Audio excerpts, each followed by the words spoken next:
Assalamualaikum warahmatullahi wabarakatuh.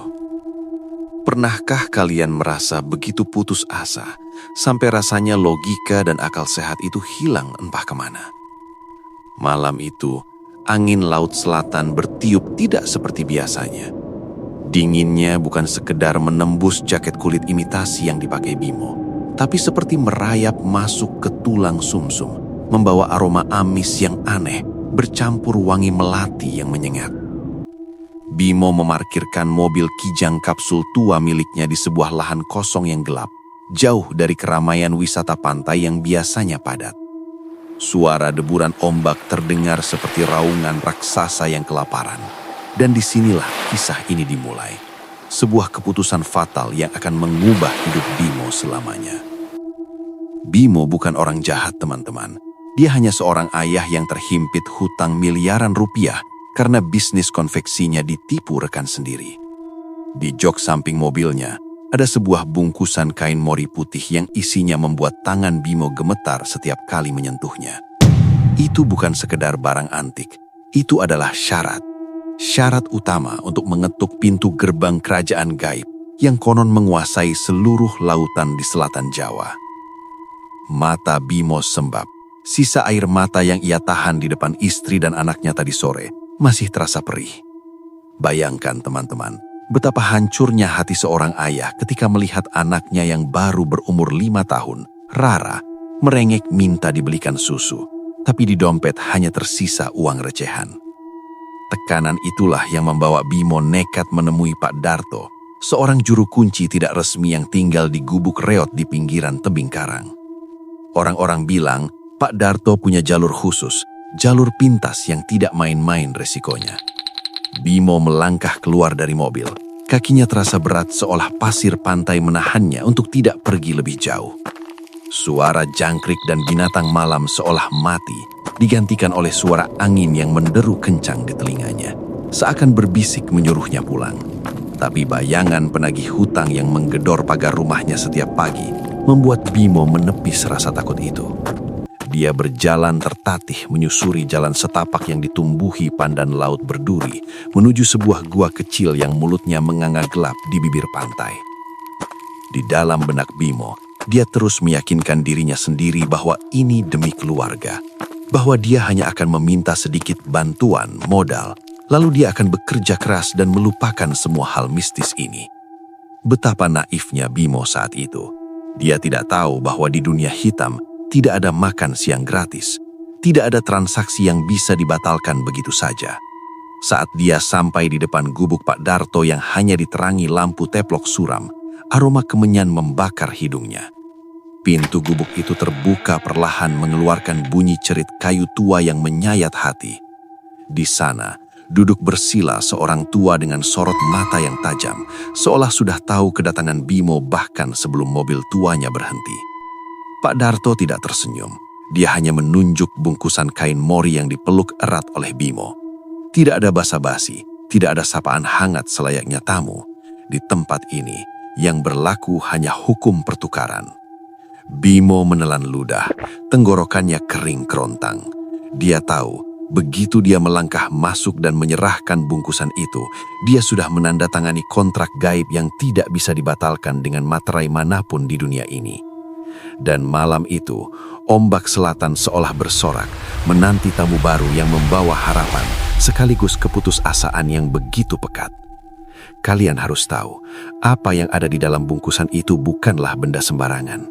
Itu adalah sesuatu yang diambil paksa, sesuatu yang melambangkan ikatan darah paling suci. Suasana di dalam gubuk Pak Darto terasa sesak. Seolah oksigen di sana sengaja disedot habis oleh kehadiran makhluk-makhluk tak kasat mata yang berjejalan di setiap sudut ruangan. Dinding anyaman bambu itu penuh dengan gantungan benda-benda aneh. Mulai dari akar bahar, keris berkarat, hingga botol-botol kecil berisi cairan pekat. Bimo duduk bersimpuh. Lututnya gemetar hebat di atas lantai tanah yang dingin. Pak Darto akhirnya membuka suara. Suaranya serak dan berat, seperti suara gesekan batu karang. Dia bertanya sekali lagi, memastikan apakah tekad Bimo sudah bulat atau masih ada keraguan. Pak Darto mengingatkan bahwa ibu ratu di selatan sana sangat pemilih. Dia tidak menerima tamu yang hatinya mendua. Syarat yang dibawa Bimo yaitu potongan kuku dan rambut dari orang yang paling dia cintai. Istrinya sendiri, Sari, harus diletakkan di atas nampan tembaga yang sudah disiapkan. Ya, kalian tidak salah dengar. Bimo dalam keputusasaannya tega mengambil bagian dari tubuh istrinya saat sedang tidur lelap sebagai sarana penghubung energi. Bimo mengangguk pelan, air matanya menetes tanpa bisa ditahan. Dia berbisik bahwa dia ingin keluarganya bahagia. Dia ingin Rara sekolah tinggi.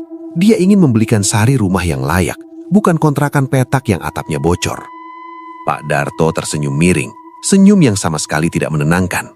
Dia mengambil bungkusan itu, lalu menaburkan bunga 7 rupa dan memercikan minyak misik yang baunya sangat menyengat. Asap kemenyan semakin tebal, membuat mata perih dan pandangan kabur. Pak Darto mulai merapal mantra dalam bahasa Jawa kuno yang sangat cepat dan tidak jelas artinya. Tapi getarannya terasa sampai ke ulu hati Bimo.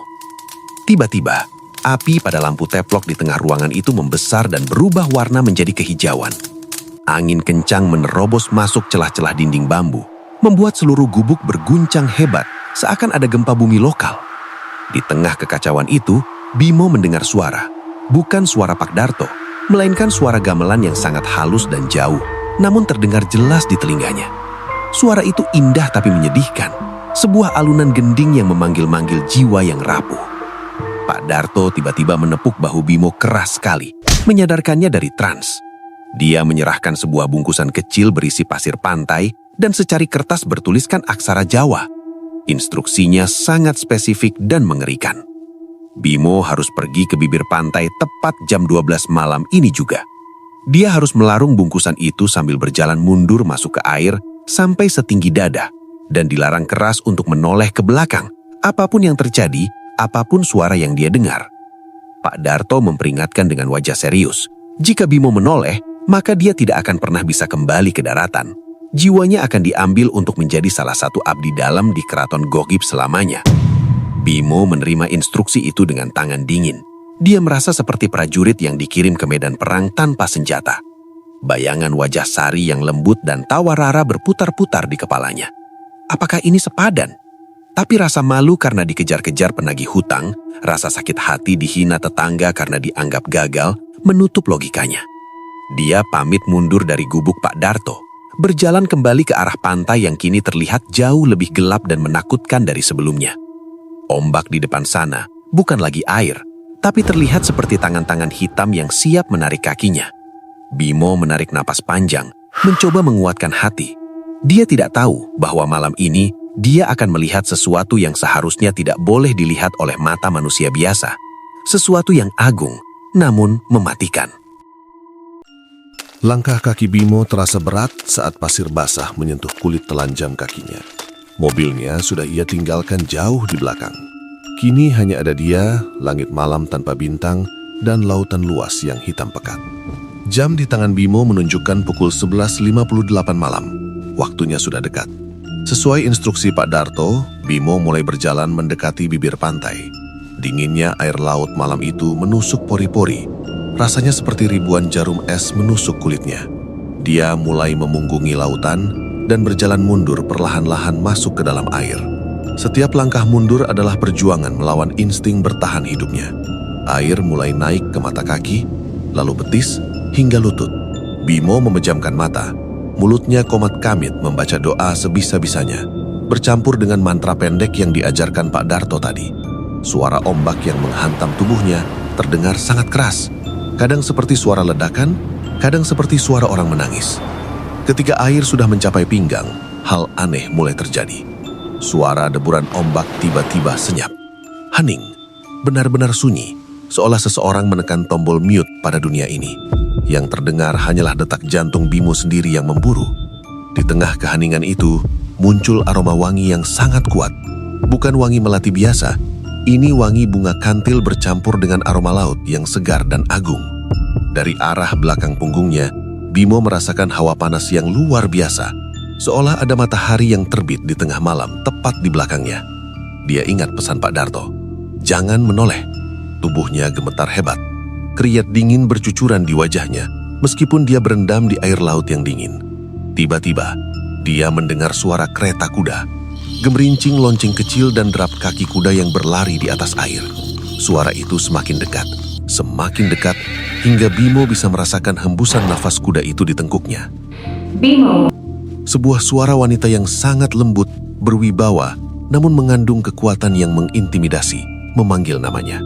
Suara itu tidak masuk lewat telinga, tapi langsung bergema di dalam kepalanya.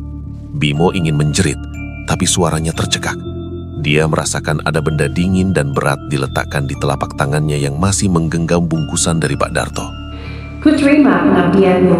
Pulanglah dan siapkan wadahnya. Bisik suara itu lagi. Seketika itu juga, ombak besar menghantam punggung Bimo dengan keras, membuatnya terdorong jatuh ke depan, tersungkur di pasir basah. Bimo batuk-batuk, memuntahkan air asin. Dia merangkak naik ke daratan dengan nafas tersengal-sengal. Dia selamat. Dia tidak menoleh. Saat dia membuka genggaman tangannya, bungkusan dari Pak Darto sudah hilang, berganti dengan 3 keping emas murni dengan ukiran naga yang belum pernah dia lihat sebelumnya. Koin itu terasa hangat, seolah berdenyut. Bimo menangis, antara lega dan takut. Dia pikir ini adalah akhir dari penderitaannya. Dia pikir dia sudah berhasil menaklukkan ritual itu. Tapi Bimo salah besar. Ini baru permulaan. Wadah yang dimaksud oleh suara gaib tadi bukanlah dompet atau brankas, melainkan sesuatu yang jauh lebih berharga yang ada di rumahnya. Bimo bergegas lari menuju mobilnya, memacu kendaraan tuanya menjauh dari pantai selatan secepat mungkin, tanpa menyadari ada sosok bayangan hijau yang duduk diam di kursi belakang mobilnya, ikut pulang bersamanya. 3 bulan berlalu sejak malam jahanam itu. Hidup Bimo berubah drastis, persis seperti mimpi yang menjadi kenyataan. Koin emas itu ternyata laku dijual dengan harga fantastis ke seorang kolektor barang antik yang entah dari mana datangnya, langsung menghubungi Bimo sehari setelah ritual.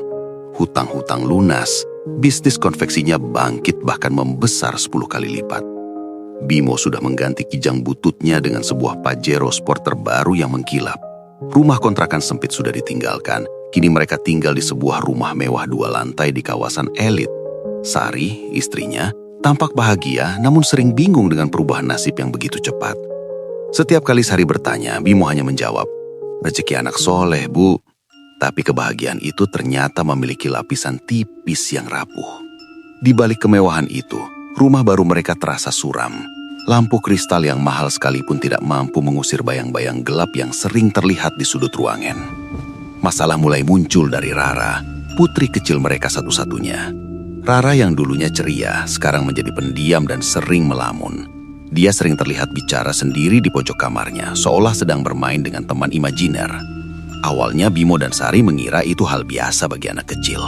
Tapi lama-kelamaan, tingkah Rara makin aneh. Dia sering terbangun tengah malam sambil menjerit histeris, menunjuk-nunjuk ke arah lemari pakaiannya sambil berteriak, Tante basah mau ajak Rara main ke laut." Hati Bimo menceloh setiap mendengar itu. Dia tahu persis siapa tante yang dimaksud. Bimo mencoba merenovasi kamar Rara, memanggil ustadz untuk mengaji, tapi tidak ada yang mempan. Puncaknya adalah ketika suatu malam, Bimo menemukan Rara sedang berdiri di pinggir kolam renang rumah mereka. Tatapan matanya kosong, dan mulutnya menyanyikan gending Jawa yang sama persis dengan yang didengar Bimo di gubuk Pak Darto. Sari mulai sering sakit-sakitan. Badannya kurus kering, wajahnya pucat seperti mayat hidup. Dokter tidak bisa menemukan penyakit apapun. Sari sering mengeluh punggungnya berat, dan setiap malam dia bermimpi tenggelam di lautan hijau. Bimo sadar, janji wadah itu sedang ditagih. Kekayaan yang dia dapatkan bukan gratis, tapi sistem kredit nyawa. Dia mencoba membuang sisa uang dan perhiasan yang dia beli, tapi uang itu selalu kembali secara misterius ke rekeningnya atau muncul lagi di laci mejanya. Bimo terjebak. Dia merasa diawasi 24 jam. Di spion mobil, di pantulan kaca jendela, bahkan di genangan air kopi, dia sering melihat sekilas sosok wanita cantik berkebaya hijau yang tersenyum dingin padanya. Senyum yang mengatakan, waktunya hampir habis. Bimo tidak bisa lagi membohongi dirinya sendiri. Dia harus kembali ke Parangtritis. Dia harus membatalkan perjanjian ini sebelum Rara atau Sari diambil selamanya. Dengan panik dia memacu mobil mewahnya kembali ke selatan berharap Pak Darto masih bisa menolongnya. Tapi dia lupa, manusia tidak bisa mendikte keinginan penguasa alam gaib. Perjalanan kali ini terasa jauh lebih panjang dan mengerikan dibanding saat dia miskin dulu. Malam itu hujan turun deras sekali, disertai petir yang menyambar-nyambar, seolah langit sedang marah besar pada Bimo. Jalanan menuju pantai selatan licin dan berbahaya. Sesampainya di lokasi gubuk Pak Darto, Bimo berlari menerobos hujan. Tapi apa yang dia temukan membuatnya lemas hingga jatuh berlutut di tanah lumpur. Gubuk itu sudah tidak ada, rata dengan tanah. Hanya tersisa puing-puing kayu gosong bekas terbakar. Seorang nelayan tua yang kebetulan lewat memberitahu dengan wajah ketakutan bahwa Pak Darto sudah meninggal seminggu yang lalu. Ditemukan tewas dengan kondisi tubuh membiru dan basah kuyup di dalam gubuknya sendiri. Padahal tidak ada banjir. Bimo menjerit frustrasi. Jalur perantaranya sudah putus. Dia sendirian sekarang berhadapan dengan kekuatan yang tidak bisa dia lawan. Ponselnya berdering. Itu panggilan dari rumah. Dengan tangan gemetar, dia mengangkatnya. Suara asisten rumah tangganya terdengar histeris di ujung sana. Pak, Nondara hilang, Pak. Tadi dia tidur di kamar, tapi tiba-tiba hilang. Cuma ada genangan air laut dan pasir di kasurnya. Dunia Bimo runtuh. Dia berlari ke bibir pantai, ke tempat dia melakukan ritual terkutuk itu. Dia berteriak memanggil nama anaknya, memohon ampun, menawarkan nyawanya sendiri sebagai ganti. Ambil aku saja, jangan anakku, kembalikan Dada. Teriaknya kalah oleh suara deburan ombak yang mengganas. Di tengah kegelapan laut, Bimo melihat sesuatu yang membuat darahnya beku. Di kejauhan, di atas gulungan ombak raksasa, dia melihat sebuah kereta kencana bersinar samar. Di sana duduk sosok wanita agung itu, dan di pangkuannya ada Rara. Anaknya terlihat tidur lelap, memakai baju kebaya kecil berwarna hijau. Rara tidak terlihat takut, dia terlihat tenang, seolah sudah pulang ke rumah aslinya. Bimo berusaha berenang mengejar, tapi ombak besar langsung menghantamnya, melemparnya kembali ke pasir pantai dengan keras. Tulang rusuknya terasa retak, tapi sakit di fisiknya tidak sebanding dengan sakit di hatinya. Dia hanya bisa merangkak, menangis darah, melihat kereta kencana itu perlahan menghilang di telan kabut samudra. Dia sadar, dia telah menjual permata hatinya demi sebongkah emas yang fana. Pagi harinya, warga menemukan Bimo tertawa sendiri di pinggir pantai. Matanya kosong menatap cakrawala.